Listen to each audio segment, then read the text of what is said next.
estamos hablando de sexualidad humana, sexualidad durante el embarazo, durante el posparto, durante toda la vida. Y bueno, recibimos a nuestro invitado, que es el doctor Eduardo D'Agostino, que acá lo tenemos con nosotros, así que lo presentamos. ¿Cómo te va, Eduardo? Muy bien, muy bien. ¿Bien? Sí, sí. Bueno, venís, nos contabas, cansado de dar 5 horas seguidas clase, así que ahora acá tenemos, Sí. Bueno, nos vas a tener que Amenizar. acompañar durante 1 hora y media más. ¿Una hora y media? No, una horita. ¿Tanto? Una horita para No, charlar no un sé. poco Sí, de sí. este tema en el que sos especialista. Y me gustaría que vos nos contaras un poco cómo es porque vos sos médico, ¿no es cierto? Médico Sí, sí. clínico.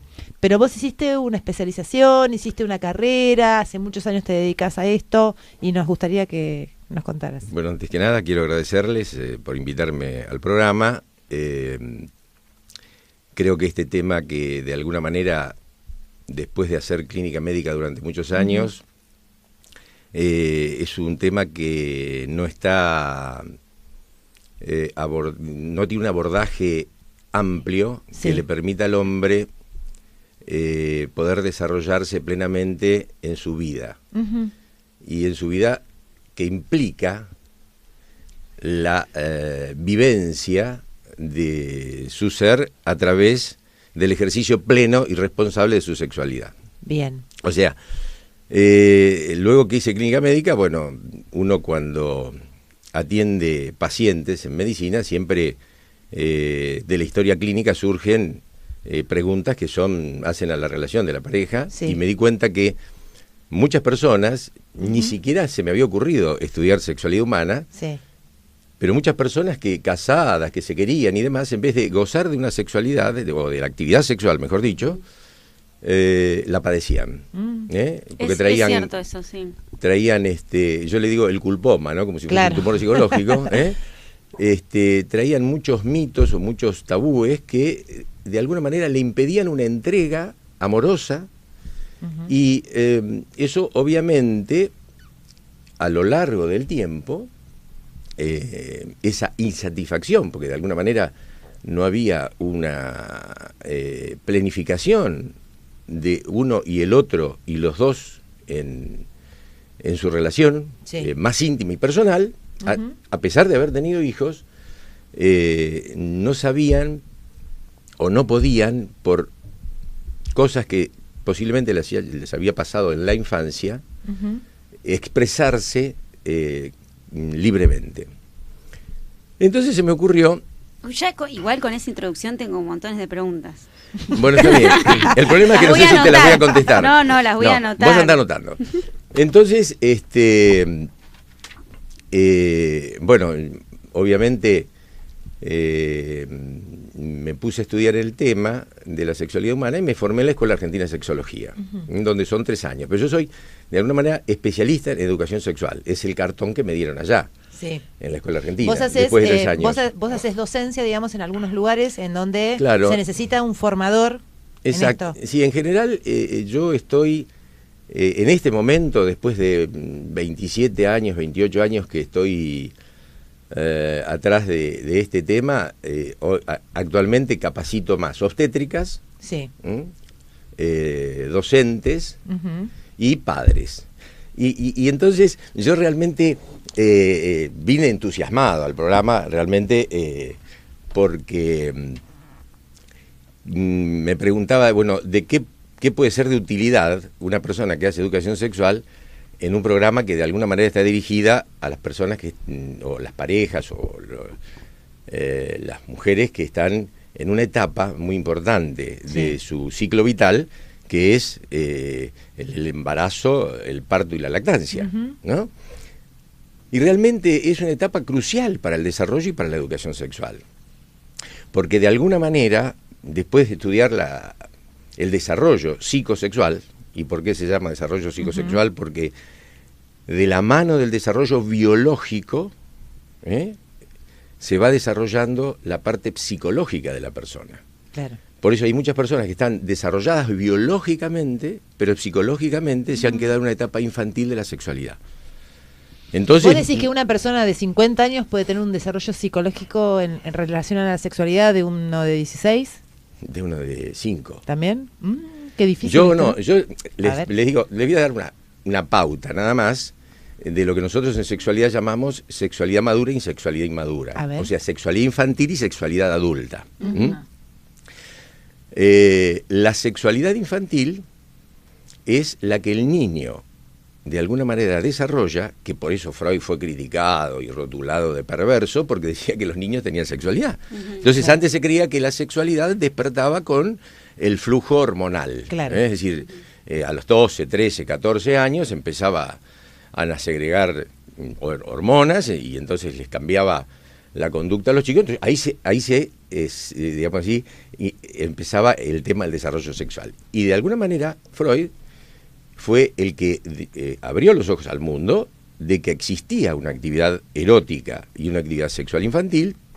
Por lo tanto, casi no lo quemaron en la hoguera, porque vaya a saber por qué. Pero bueno, el tema es que la actividad sexual infantil es una actividad que al niño le lleva a poder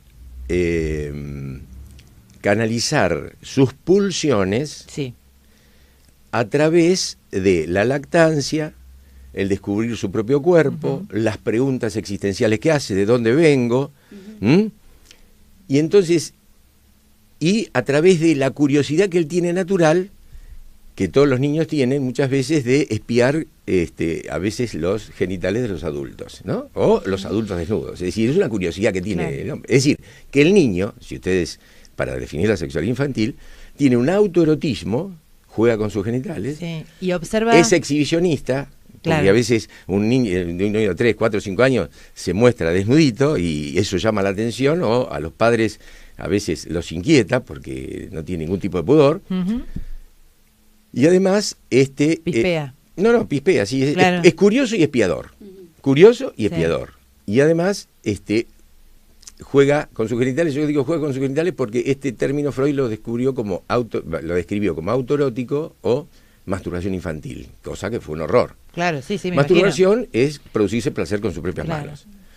Entonces, ¿por qué digo yo que hay adultos que tienen edad de los 5 años? Yo les pregunto a ustedes ahora, ¿por qué se creen ustedes que tienen éxito y rating los programas de, no quiero nombrar? Yo te iba a decir, Tinelli, es decir, que los que miran Tinelli tienen una edad psicológica de 5 años, más o menos. Exactamente, siguen siendo curiosos, espiadores, los que exploran internet, páginas pornográficas, por ejemplo, que tienen éxito. Ustedes saben que sex.com fueron una de las páginas más caras que se vendió en el mundo en el año 2010. Eso yo lo presenté en el Congreso en Perú.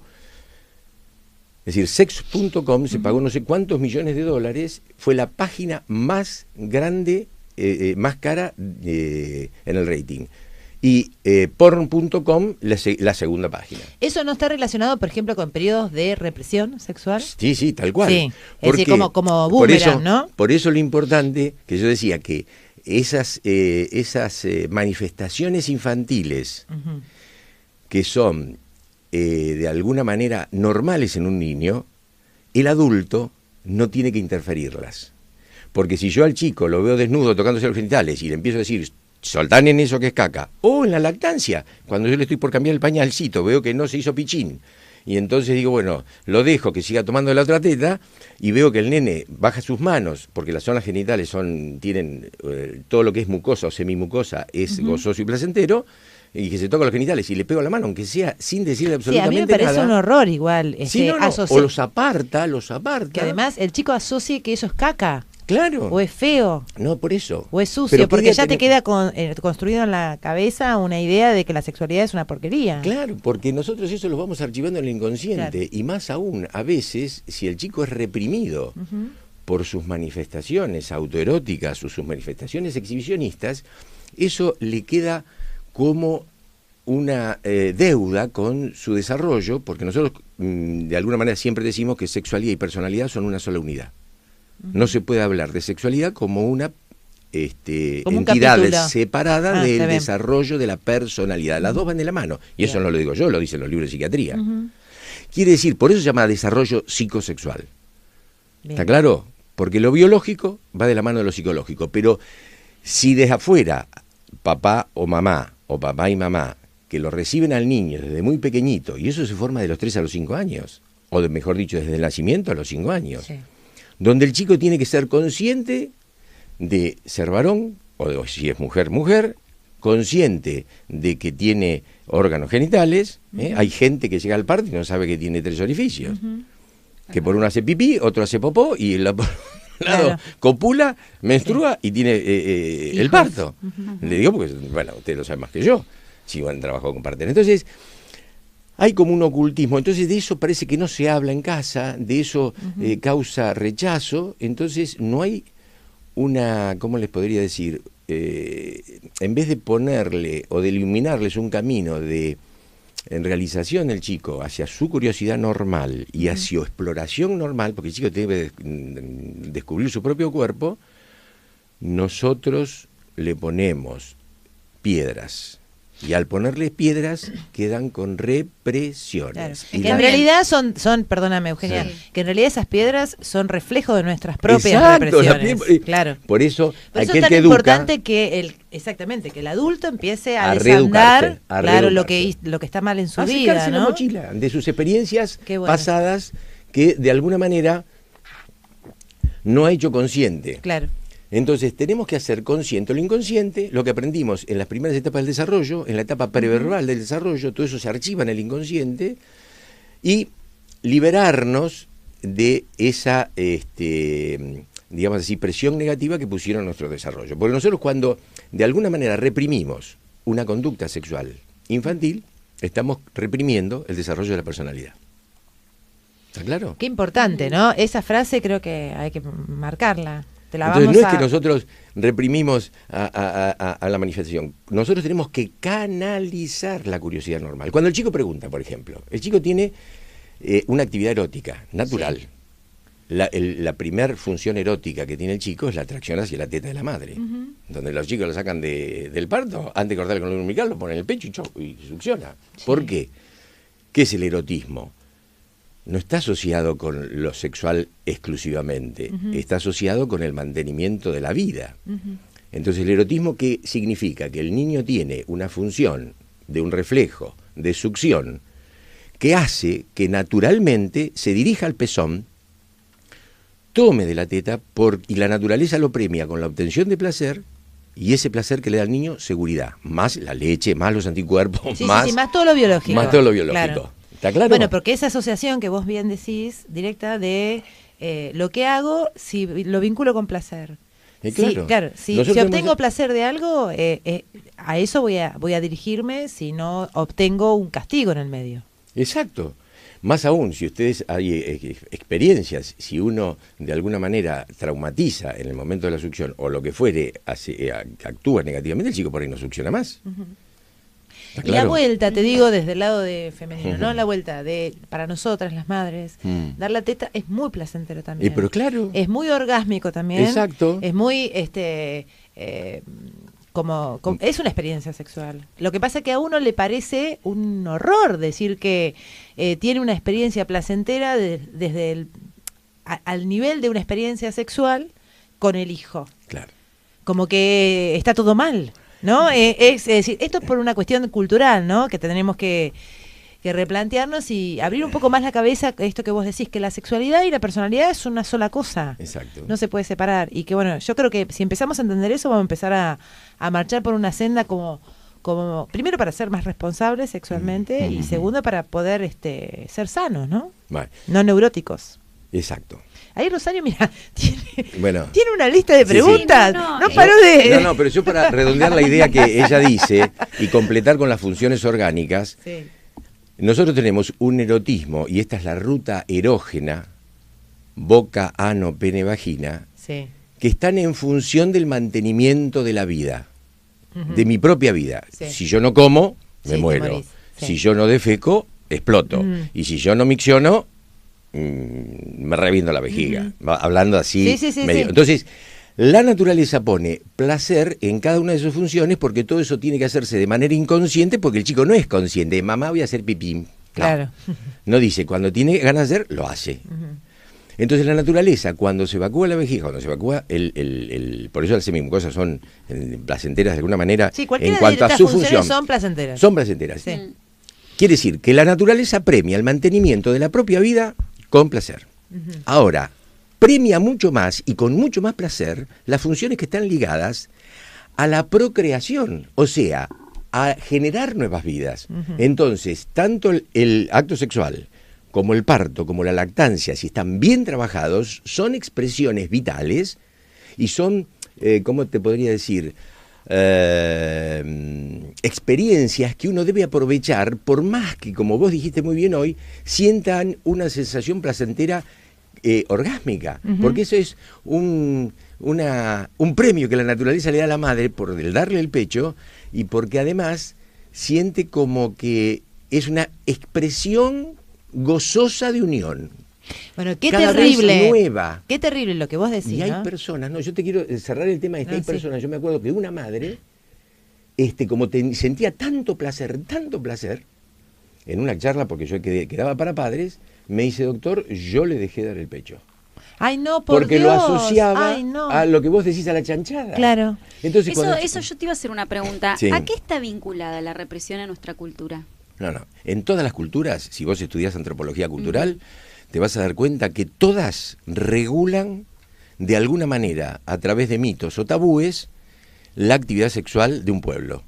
¿Por Yo qué? he estudiado, y no te podría decir por qué, porque de alguna manera, aparentemente, primero me parece por ignorancia, fundamental, y creo que, como decía Aristóteles, ¿no? Es decir, el hombre siempre fue ignorante, pero la gravedad del hombre de hoy es que no conoce el grado de ignorancia, es decir, no conoce qué es ignorante. Entonces eso lo tenemos que aprender. Quiere decir que con este tema, escúchame, para nosotros, con todo el desarrollo tecnológico y con todo el desarrollo científico que hay en este tema, ignoramos cosas básicas.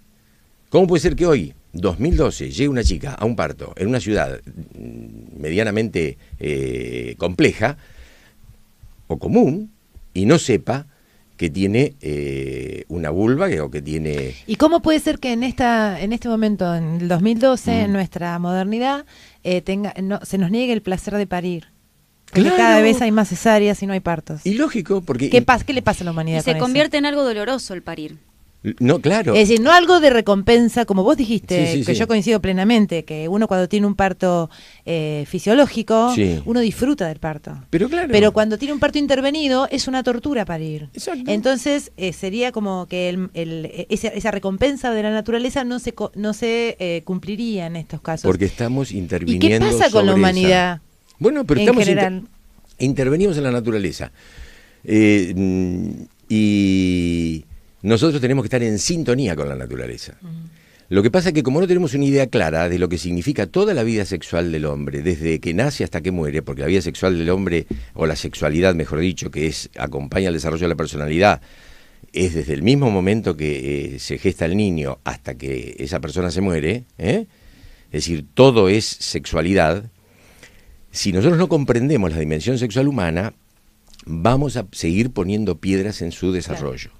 Entonces, nosotros intervenimos en el acto sexual, intervenimos en el parto, e intervenimos en la lactancia. Yo me acuerdo que en una época, cuando nosotros tuvimos la primera hija, lo que estaba de moda entre los médicos era cortarle la leche de la madre, el S26 es mejor, se lo regala Montal, porque negocio. Perdón que yo diga esto, pero los laboratorios ahora cuando salga carne... no linchan. solamente que te perdonamos, No. sino que estamos muy contentas No, sí, siempre de todas lo las cosas que decimos. estás diciendo. Acá Ana dice, si a un toro lo castrás, lo haces buey de trabajo. Puede ser. Ana, poné algo más, danos más datos, que nos quedamos así como queriendo más información. Pero ustedes fíjense una cosa, cuando se castraban a los eunucos, Sí, mejor dicho, un eunuco es una castrada, para que cuiden a las mujeres de los reyes que eran polígamos y demás, muchos eunucos habían tenido experiencias sexuales.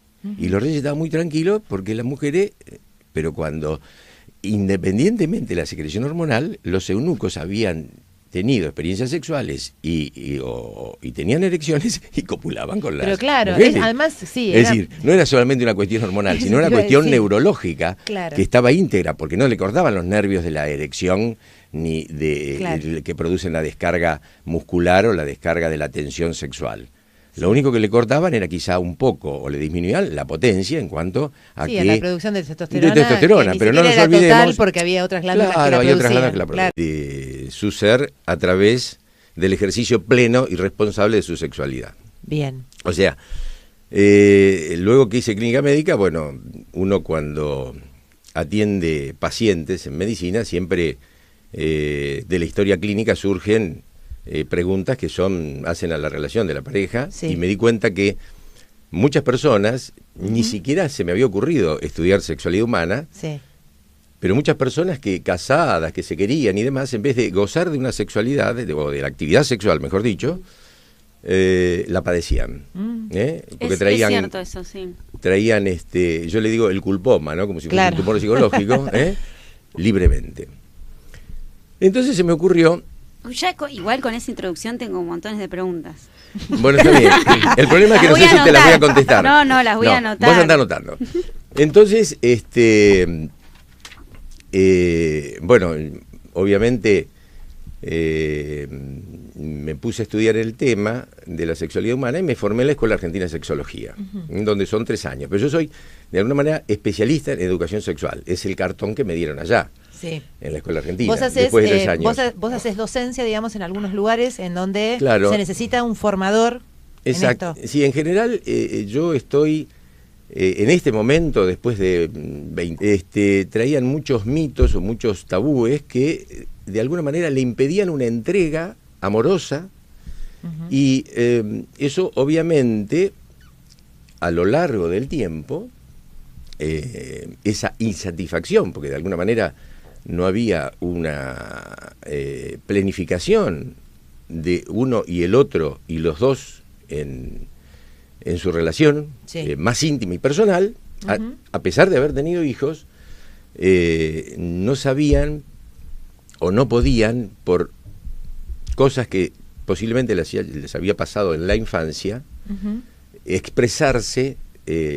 Médico, ¿no es cierto? Médico clínico. Sí. Pero vos hiciste una especialización, hiciste una carrera, hace muchos años te dedicas a esto y nos gustaría que nos contaras. Bueno, antes que nada quiero agradecerles por invitarme al programa. Creo que este tema, que de alguna manera, después de hacer clínica médica durante muchos años, es un tema que no está, no tiene un abordaje amplio, sí, que le permita al hombre poder desarrollarse plenamente en su vida.